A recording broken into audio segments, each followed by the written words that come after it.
What's going on, Aces? Welcome back to the channel. I hope that you guys are having a wonderful Thanksgiving holiday weekend.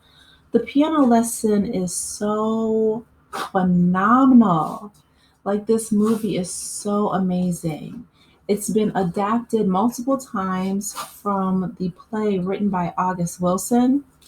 And when I tell you that the Washingtons came in and just completely put their magical touch on this movie, it's the number one trending movie right now on Netflix. So if you haven't seen it, please go watch it. I was a little kind of, like weary and touch and go because I thought it was something that was filled with a lot of, trauma. It was going to be a downer. I didn't want to be sad. It is so good, you guys. It is so amazing. It's not something that is, in my opinion, hard to watch at all. Actually, it's just the opposite. I went down a rabbit hole.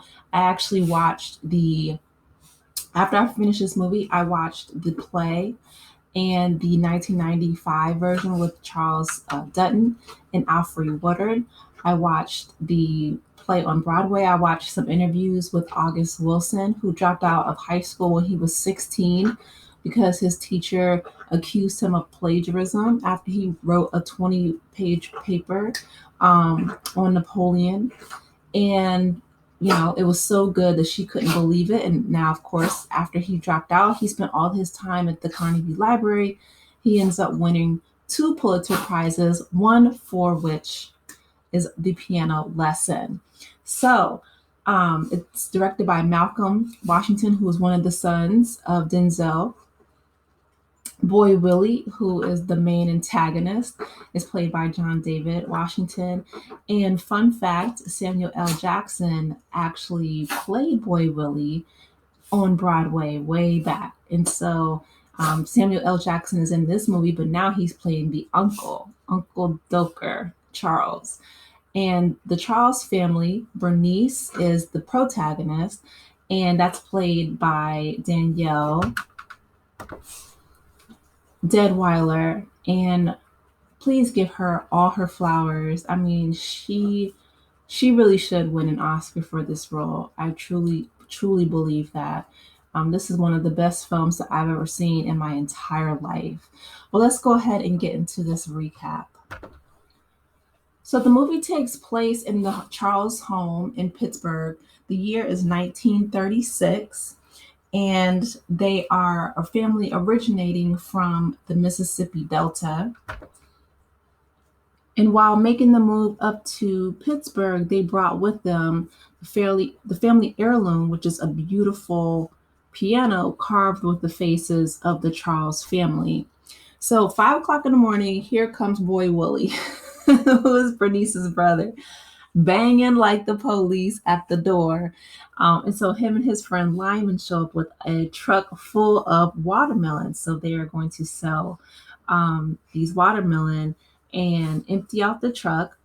Lyman says that he wants to stay in Pittsburgh because he is essentially on the run from the law. He was supposed to pay $100 fine.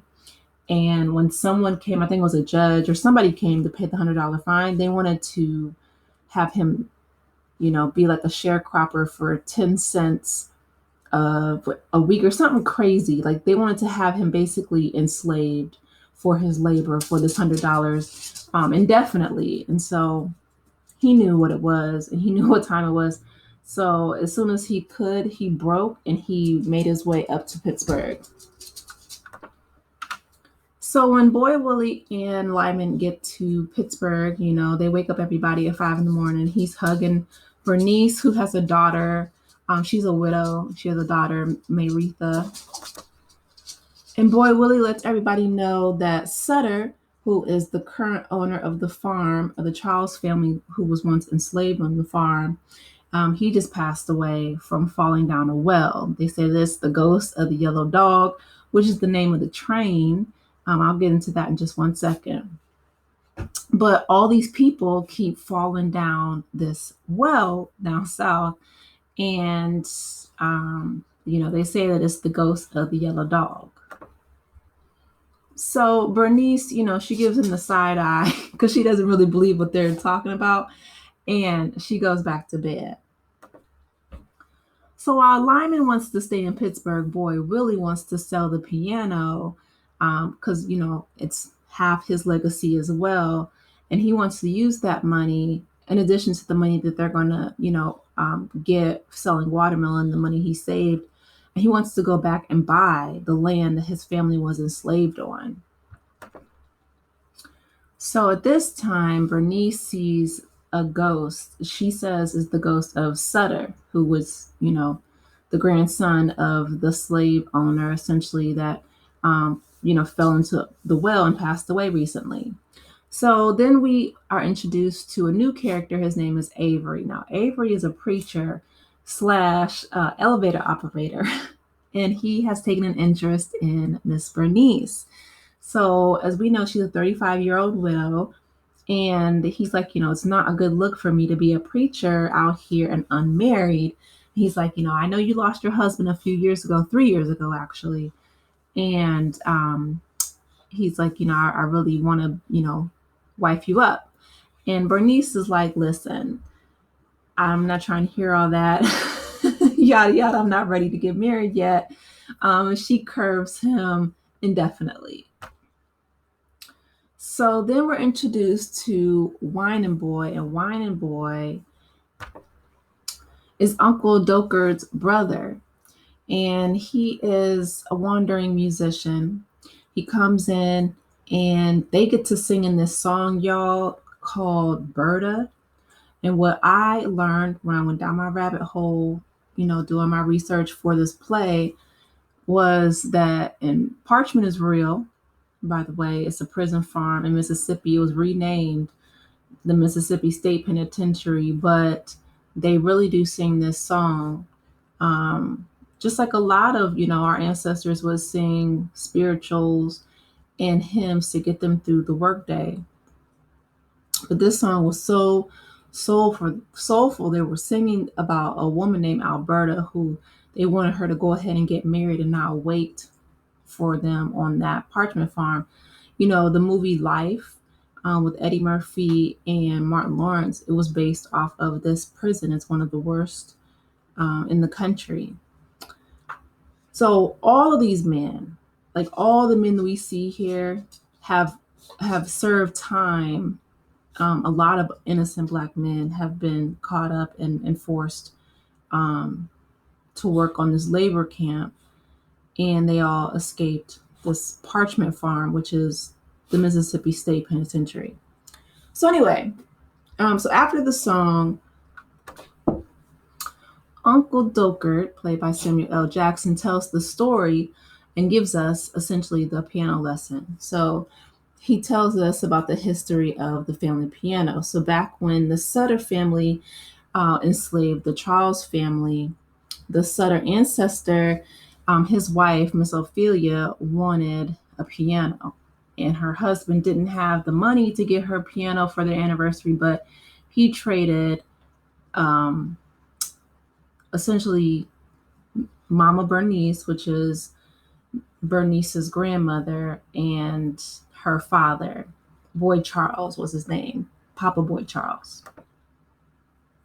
After they were traded to a enslaver in Georgia, Miss Ophelia, of course, changed her mind and missed the people that she traded for this piano. So anyway, they call Papa Boy Willie and they ask him to come and carve his wife and his son's images into the piano. And so not only did he carve his wife and his son, but the entire family into this piano. So Boy Willie and Bernice's father, Boy Charles, he became obsessed with that piano. He's like, look, that piano is our family history. It's ours. And so during the 4th of July celebration, when all of the Suttons are out celebrating in town, they go in and they take the piano. And so Boy Charles, they come back with the Klan and they burn down his house. And he tries to escape on a boxcar called the Yellow Dog. And so they burned the boxcar down, him and four homeless people. They burned the boxcar down. And so that's why when all these people are falling in the well, back down in Mississippi, they say that it's the ghost of the yellow dog, this unaliving all these racist people. So by this time, when they're in Pittsburgh, now the baby girl, Bernice's daughter, Mayretha, she also sees Sutter's ghost. So she's freaked out. She doesn't want to sleep upstairs by herself anymore. So at this time, the men go out, they go to the picture show, they go to the club, they go to dance, to, meet women and just socialize. So Bernice is like, okay, finally the house is empty. All this, talking, drinking, singing. I'm about to take me a long bath. As soon as homegirl gets her bath all nice and hot and steamy, here comes Avery, the preacher that she curved, repeatedly. So he doesn't take no for an answer. He doesn't do anything to her. He just, trying to be persistent. But she's like, you know what? She changes the subject. She's like, listen, we keep seeing this ghost. Why don't you help us out? Help me help you. And, do an exorcism and cast out the ghost of Sutter. So when Lyman comes back after a night on the town, he gives Bernice some perfume. He says that she smells really good, and they kiss. And by the way, Ray Fisher plays Lyman in this movie, and he is drop dead gorgeous. Okay, 6'3" and fine as frog's hair. So I would have folded too. Okay, do your thing, Bernice. So the next day, Boy Willie wakes up Lyman after he falls asleep on the couch. Nothing happened between Lyman and Bernice. They just had a kiss. It was sweet. But Boy Willie is determined to take this piano. So Bernice goes up and she gets that thing on her from her late husband, Crowley, who passed away. And she's like, I'm not letting you take this piano out. She was like, God gonna bless you and West gonna dress you. West meaning the funeral home.